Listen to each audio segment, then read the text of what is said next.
Hello students, एक बार फिर आपका स्वागत है 11th क्लासेस फॉर फिजिक्स।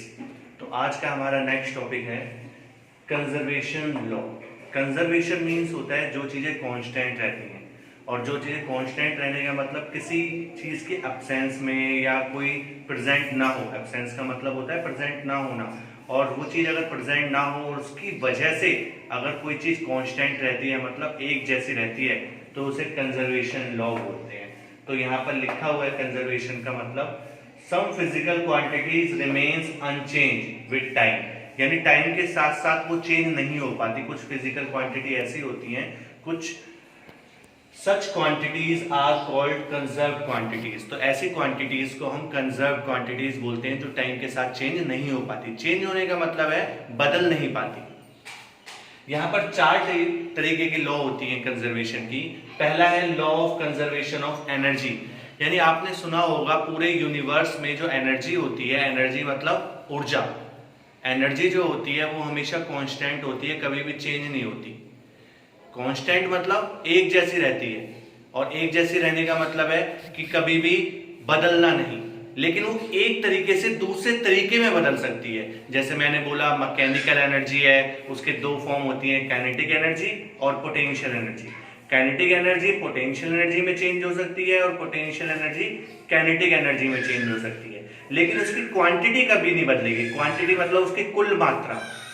जैसे यहाँ पे लिखा हुआ है, this law states that energy can neither be created, ना तो एनर्जी को बनाया जा सकता है, नॉर बी डिस्ट्रॉयड, ना ही खत्म किया जा सकता है, but it can change from one form to another, लेकिन इसको एक तरीके से दूसरे तरीके में बदला जा सकता है। So total energy in an isolated system remains constant. Isolated system का मतलब होता है जिसमें बाहर से कोई भी फोर्स वगैरह ना अप्लाई की जाए और वो सिस्टम हमारा एक जैसा रहे, वो चेंज ना हो। तो बिना किसी चेंज के अगर कोई सिस्टम है तो उसमें कभी भी टोटल एनर्जी, यानी बिना किसी फोर्स को अप्लाई किए हुए कोई सिस्टम रखा हुआ है। फोर्स मींस एक्सटर्नल फोर्स, यानी बाहर से अगर कोई फोर्स नहीं लग रही उस सिस्टम में, तो उस सिस्टम को हम आइसोलेटेड सिस्टम बोलते हैं। नेक्स्ट, इसका एग्जांपल हम बोल सकते हैं oscillation of A pendulum. Pendulum आप सभी ने देखा होगा, जो आपकी वॉच होती है, घड़ी होती है, उसके नीचे एक पेंडुलम होता है, इस तरीके से रोटेट करता है वो। तो वो जो पेंडुलम है उसको सिंपल ऑसिलेशन बोलते हैं, सिंपल हार्मोनिक ऑसिलेशन बोल सकते हैं। तो उसका जो मोशन है वो हमारा कंजर्वेशन ऑफ एनर्जी, यानी उसकी जो टोटल एनर्जी होगी वो हमेशा कांस्टेंट रहेगी। अगर हम बात करें law of conservation of linear momentum, ये दूसरा टाइप है इसका, law of conservation of linear momentum. जब हम कंजर्वेशन के लीनियर मोमेंटम की बात करते हैं, तो लीनियर मोमेंटम का मतलब होता है स्ट्रेट लाइन में चलना। कोई भी इंसान अगर स्ट्रेट लाइन में चल रहा है, कोई भी एनिमल या एनीथिंग, कोई भी चीज अगर स्ट्रेट लाइन में चल रही है, तो वो अपने मोशन को जब तक नहीं बदलेगी जब तक कि उसके ऊपर एक्सटर्नल फोर्स अप्लाई ना हो। एक्सटर्नल फोर्स का मतलब है बाहर से कोई फोर्स ना लगे। जैसे यहाँ पर लिखा हुआ है, this law states that if no external force act on a system, अगर किसी सिस्टम पर बाहर से कोई फोर्स अप्लाई ना हो, then its linear momentum remains constant, तो उसका linear momentum कभी चेंज नहीं होता। Then its linear momentum remains constant. For example, collision of two bodies. जब दो बॉडी आपस में टकराती है, तो टकराने के बाद जिसकी वेलोसिटी ज्यादा होती है तो वो उसको अपने साथ लेकर चलता है, लेकिन उसका जो मोमेंटम है वो चेंज नहीं होता। क्यों चेंज नहीं होता? क्योंकि बाहर से कोई एक्सटर्नल फोर्स अप्लाई नहीं होती उसमें। नेक्स्ट हम बात करते हैं law of conservation of angular momentum. Angular momentum का मतलब है रोटेट करना। रोटेट मतलब घूमना।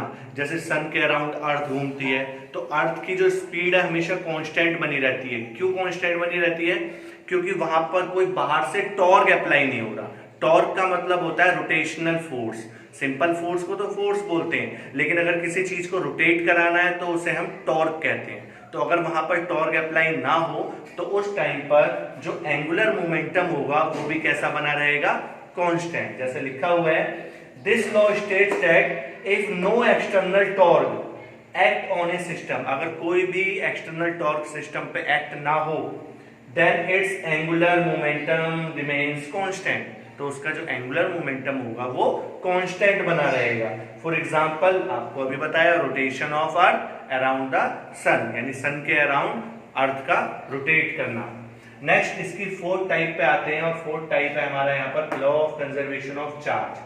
चार्ज क्या होता है, कोई भी एटम ले लो, उसमें जो इलेक्ट्रॉन्स होते हैं या प्रोटॉन्स होते हैं, उनका जो टोटल चार्ज होगा वो रिमेन्स कांस्टेंट होगा, लेकिन सिस्टम कैसा होना चाहिए, आइसोलेटेड। आइसोलेटेड मीनिंग यानी बाहर से कोई भी फोर्स या बाहर से कोई भी चार्ज नहीं आना चाहिए उसमें।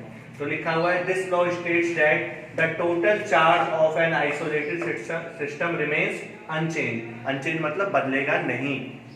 For example electric charge is conserve during nuclear fission. जब एक एटम एक से अलग अलग दो भागों में टूटता है तो उसका जो टोटल चार्ज होता है टूटने के बाद वो पहले वाले के बराबर होता है। तो न्यूक्लियर फिजन का मतलब होता है कि किसी भी एटम का दो भागों में टूटना, लेकिन दो भागों में जो चार्ज होगा टोटल वो एक सिंगल जिससे वो बना है उसके बराबर होगा, तो वो चार्ज हमारा चेंज नहीं होता, इसीलिए law of conservation of charge कहते हैं इसे। तो ये हमारी कंजर्वेशन की लॉ होती है चार। अब हम पढ़ेंगे कुछ ग्रेट फिजिसिस्ट आए थे, अपनी ऑब्जर्वेशन दी थी, डिस्कवरीज दी थी। उनमें से पहला साइंटिस्ट था मार्कोनी। मार्कोनी इटली का रहने वाला था और उसने वायरलेस टेलीफोनी के बारे में बताया था। वायरलेस मतलब किसी भी वायर का यूज ना करके हमें एक जगह से दूसरी जगह पर बात कर लेना। आप मोबाइल फोन में बोल सकते हो इसको। न्यूटन इंग्लैंड का रहने वाला था, उसने लॉ ऑफ मोशन के बारे में बताया था। या हम कह सकते हैं, आपने सुना होगा एक सेब गिर गया, उसने बना दिया ग्रेविटेशन, तो ये हमारा न्यूटन ने बताया था। आइंस्टाइन जर्मनी का रहने वाला था, उसने फोटो इलेक्ट्रिक इफेक्ट के बारे में बताया था। फोटो इलेक्ट्रिक इफेक्ट क्या होता है, किसी भी मेटल सरफेस से इलेक्ट्रॉन्स का निकलना जब उस पर कोई हीट पड़ती है। जेम्स वॉट ने इंग्लैंड का रहने वाला था, उसने स्टीम इंजन के बारे में बताया था। स्टीम इंजन मतलब भाप से चलने वाला इंजन। सीवी रमन इंडिया का रहने वाला था, उसने रमन इफेक्ट के बारे में बताया था कि लाइट जो डिवाइड हो जाती है, एक से अलग अलग चारों तरफ फैल जाती है, उसके बारे में रमन इफेक्ट ने बताया था।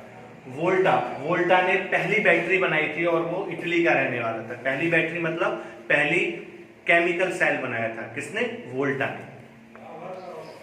यहाँ पर कुछ फुल फॉर्म्स हैं, उन फुल फॉर्म्स के बारे में पढ़ेंगे हम। पहले लिखा हुआ है सोनार। सोनार होती है sound navigation and ranging. Sound navigation and ranging का मतलब क्या होता है कि किसी भी समुद्र वगैरह में सबमरीन कितनी दूर है, कहां पर है, किस तरीके से वो एक्ट कर रहा है, तो उसके लिए हमारी सोनार एक डिवाइस होता है, वो यूज होता है।